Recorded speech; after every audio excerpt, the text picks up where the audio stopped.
পর্বে আমি আলোচনা করব হরপ্পা সভ্যতার বৈশিষ্ট্য কিরূপ ছিল, অর্থাৎ এটি ছিল আমার পূর্ব আলোচনার দ্বিতীয় পর্ব। প্রথম পর্বে আমি দেখিয়েছি হরপ্পা সভ্যতার মূল কেন্দ্র, সিটাডেল এলাকা, তারপরে বাড়িঘর নির্মাণ, রাস্তাঘাট নির্মাণ এবং পয় প্রণালী। এই পর্বে আমি দেখাবো শস্যাগার, স্নানাগার, সামাজিক জীবন, ধর্মীয় জীবন, রাজনৈতিক জীবন, অর্থনৈতিক জীবন এবং দূরপাল্লার বাণিজ্য। নির্মাণ পর্বে আমি প্রথমেই দেখাবো মহেঞ্জোদারো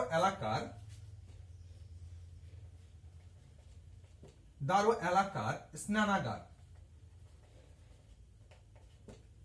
স্নানাগারের ভিতরের দিকে মাপ ছিল ৩৯ ফুট ২৩ ফুট ও ৮ ফুট গভীরতা এবং বাইরের দিকে ছিল ১৮০ ফুট গুণ ১০৮।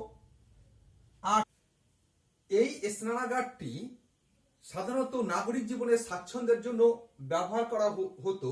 এই স্নানাগারটিতে যে চৌবাচ্চা ছিল তাতে জল কূপ থেকে ঢোকানোর ব্যবস্থা ছিল, অর্থাৎ শীতকালে গরম জলের ঢোকানোর ব্যবস্থা ছিল এবং স্নানাগারটি নোংরা জল পাইপের সাহায্যে বের করে দেওয়ার ব্যবস্থা ছিল। স্নানাগারটি সাধারণত সাঁতার কাটার উপযুক্ত ছিল এবং এই স্নানাগারটি সুন্দর এবং নির্মল ছিল। স্নানাগারটি অনেক ক্ষেত্রে পণ্ডিতরা অনুমান করেছে যে ধর্মীয় উদ্দেশ্যে ব্যবহৃত হতো, কেননা স্নানাগারটির উপরে ছোট ছোট কক্ষ ছিল, যে কক্ষগুলিতে সাধারণত পুরোহিতদের আবাসস্থল ছিল। আবার কারো কারো মতে এই কক্ষগুলি সাধারণত পুণ্যার্থীদের পোশাক বদলানোর জন্য ব্যবহার করা হতো। এছাড়াও হরপ্পাতে একটি বিশাল আকার শস্যাগার পাওয়া গেছে, যার দৈর্ঘ্য ছিল ১৫০ গুণ ২০০ ফুট।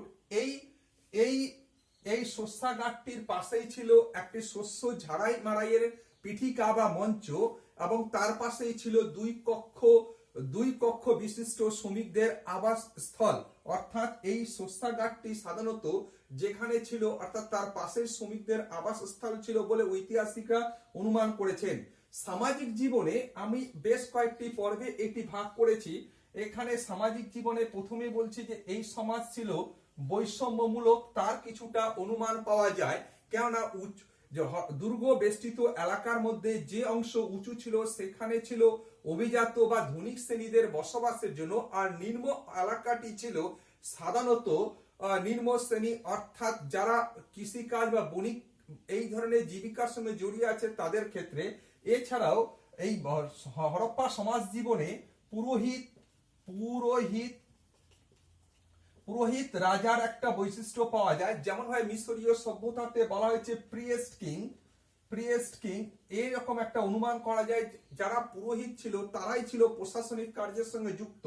এছাড়াও এই সমাজ ব্যবস্থার মধ্যে অট্টালিকার যে শ্রেণী বিভাগ দেখা যায়, সেখানে কতগুলি আবাসস্থল ৩ বা ৪টি কামরা, আবার কতগুলি আবাসস্থল ছিল ২ কামরা বিশিষ্ট।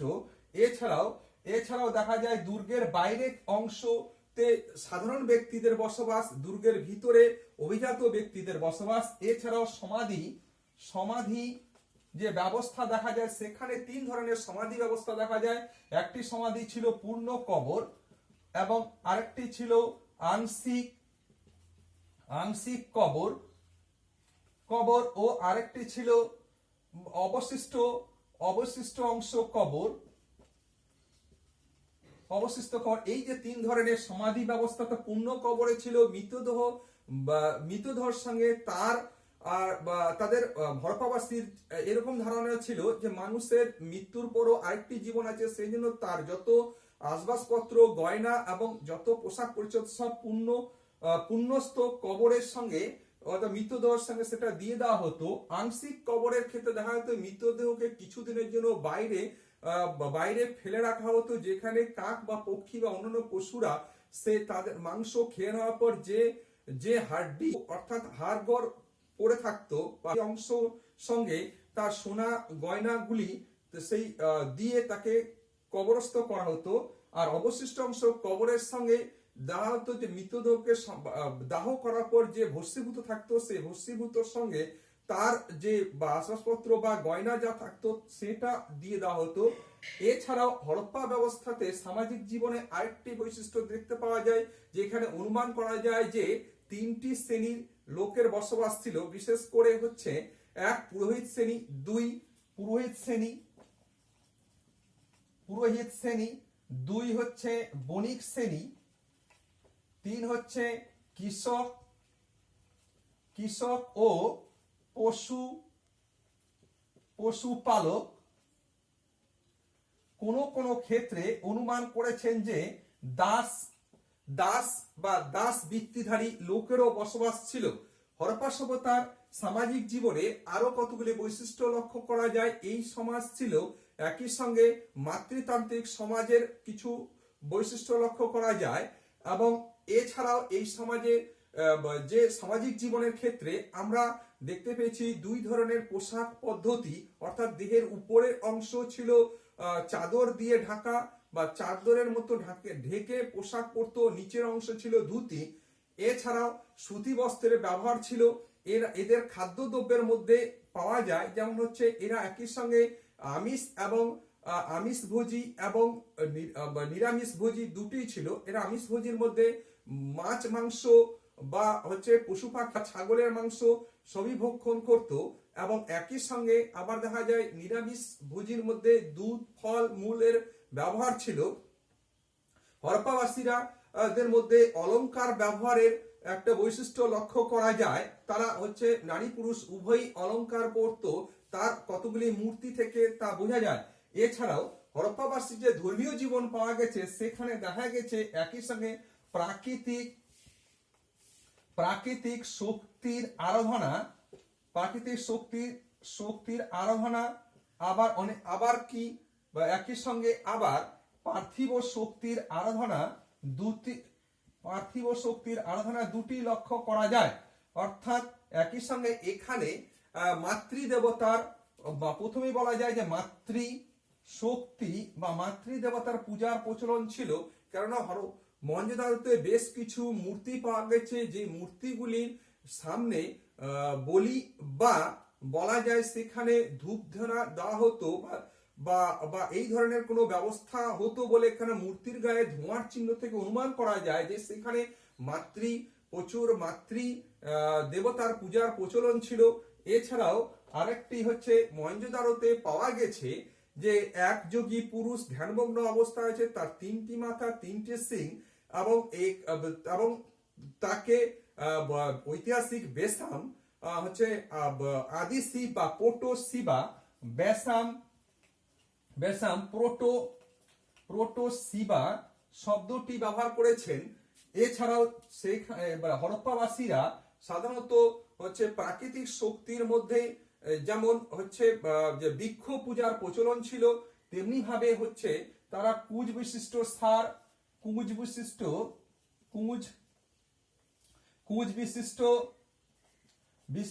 সার এবং অসৎ বৃক্ষ, যাকে পিপুল বৃক্ষ বলা হয়ে থাকে। এছাড়া হচ্ছে স্বস্তিকা চিহ্নকে তারা পবিত্র মনে ধর্মবিশ্বাসের মধ্যে একই সঙ্গে প্রাকৃতিক শক্তির মধ্যে সাপ, বৃক্ষ, পাথর এবং একই সঙ্গে আবার মাতৃদেবতার পূজার প্রচলন এবং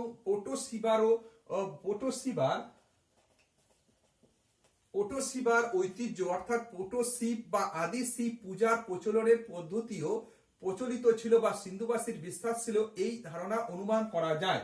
রাজনৈতিক জীবনের মধ্যে বলা যায় যে হরপ্পাবাসী রাজনৈতিক জীবনের মধ্যে আমরা দুটি রাজধানী প্রথমেই পেয়েছি। একটা হচ্ছে মহেঞ্জোদারো, দুই হচ্ছে হরপ্পা, এবং তিন নম্বর হচ্ছে কোন কোন ঐতিহাসিক বা প্রত্নতত্ত্ববিদদের মতে কালীবঙ্গান দুর্গবেষ্টিত এলাকাটিকে তৃতীয় রাজধানী হিসেবে উল্লেখ করেছেন। তবে এই কেন্দ্রগুলির ক্ষেত্রে একটি বৈশিষ্ট্য ছিল খুব গুরুত্বপূর্ণ, যে প্রতিটি কেন্দ্রে একই ধরনের রাস্তাঘাট, একই ধরনের পয় প্রণালী, একই ধরনের স্তর, অর্থাৎ হরপ্পা সভ্যতা যেখানে 9টি স্তরে সভ্যতা খুঁজে পাওয়া গেছে, যেখানে প্রতিটি স্তরে একই ধরনের গৃহ নির্মাণ পদ্ধতি, পয় প্রণালী এবং আবাস গৃহের যে নিদর্শন পাওয়া গেছে, তার থেকে অনুমান করা যায় যে হরপ্পা সভ্যতায় এক ধরনের পৌর শাসন ব্যবস্থার প্রচলন ছিল, বা এক ধরনের কেন্দ্রীয় শাসন ব্যবস্থার ঐতিহ্য, অর্থাৎ প্রত্যেকটি কেন্দ্রের ক্ষেত্রে লক্ষ্য করা যায়।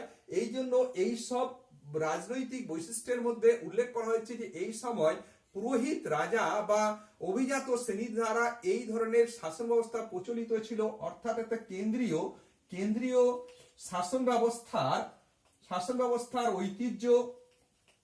ঐতিহ্য হরপ্পা সভ্যতার নাগরিক জীবনে গড়ে উঠেছিল, যেখানে পুরোহিত বা অভিজাত শ্রেণী এই শাসন ব্যবস্থার কেন্দ্রে ছিলেন। অর্থনৈতিক জীবন ছিল হরপ্পা সভ্যতার অর্থনৈতিক জীবনের মধ্যে প্রথমেই লক্ষ্য করা গিয়েছে যে এখানে কৃষি কার্যের প্রচলন ছিল, 2 হচ্ছে পশুপালনের প্রচলন ছিল, 3 অর্থনৈতিক জীবনের সবথেকে গুরুত্বপূর্ণ ছিল এখানে ধাতু নির্মাণ শিল্প, 4 হচ্ছে মৃৎশিল্প এবং 5 হচ্ছে বাণিজ্যের মধ্যে বলা হয়েছে 2 ধরনের বাণিজ্য প্রচলিত ছিল, আভ্যন্তরীণ বাণিজ্য ও দূরপাল্লার বাণিজ্য বা সামুদ্রিক বাণিজ্য কথা উল্লেখ করা যায়। কৃষির মধ্যে আমরা এখানে পেয়েছি যে এখানে ধান, গম, যব প্রভৃতি চাষ করা হতো। এছাড়া শস্যের মধ্যে আমরা কড়াইশুঁটি প্রভৃতি তারা হরপ্পাবাসীরা চাষ করত। এছাড়া খাদ্যের সঙ্গে আমরা দেখতে পাই যে তারা বাদাম, খেজুর প্রভৃতি তারা আহার হিসেবে গ্রহণ করত। পশুপালনের মধ্যে যেমন আমরা পেয়েছি এইখানে হচ্ছে গরু, ছাগল, ভেড়া প্রভৃতি পশুপালন করত, তার উল্লেখ পাওয়া যায়। তবে এখানে হরপ্পাবাসীরা কখনোই ঘোড়া পালন করত না, তার এখানে প্রমাণ পাওয়া গেছে। এছাড়া ধাতু শিল্পের মধ্যে আমরা 4টি ধাতুর কথা উল্লেখ করতে পারি, তামা, রূপা, সোনা, ব্রোঞ্জ, এই 4টি ধাতুর কথা উল্লেখ করতে পারি। এখানে ধাতু নির্মাণ শিল্পীরা কখনোই লোহার ব্যবহার জানতো না, তার প্রমাণ্য পাওয়া যায়। অর্থাৎ হরপ্পা সভ্যতার কোনো কেন্দ্রে লোহার নিদর্শন খুঁজে পাওয়া যায়নি। ধাতু শিল্পের মধ্যে বিশেষ করে এখানে ধাতু দিয়ে তৈরি যেমন ছুরি, চাকু প্রভৃতি নির্মাণ করা হতো। এছাড়া বর্ষা প্রভৃতি নির্মাণ করা হতো। মৃৎশিল্পের মধ্যে মাটির থালা, বাটি, গ্লাস, জ্বালা প্রভৃতি নির্মাণ করা হতো। এছাড়াও শিশুদের খেলনা যেমন টানা গাড়ি, পুতুল প্রভৃতি নির্মাণ করা হতো। তবে মৃৎশিল্পের ক্ষেত্রে বলা যায় যে এটা আগুনে পুড়িয়ে মৃৎশিল্পকে টিকসই করার ব্যবস্থা ছিল এবং তাতে ধূসর বা কালো রং এবং লাল রঙের প্রলেপ দেওয়া হতো। বাণিজ্যের ক্ষেত্রে লক্ষ্য করা যায় সেই সভ্যতাতে একই সঙ্গে যে আভ্যন্তরীণ বাণিজ্যের প্রচলন ছিল। মূলত বাণিজ্য কেন্দ্রগুলি প্রত্যেকটি হচ্ছে হরপ্পা সভ্যতার কেন্দ্রগুলির সঙ্গে বা সিন্ধু সভ্যতার কেন্দ্রগুলির সঙ্গে একটি আভ্যন্তরীণ যোগাযোগ গড়ে উঠেছিল। এছাড়াও দুর্গের বাইরের অংশ থেকে হচ্ছে গরু গাড়ি করে হচ্ছে খাদ্যশস্য দুর্গের অভ্যন্তরে আসতো, তার কতগুলি নিদর্শন পাওয়া গেছে।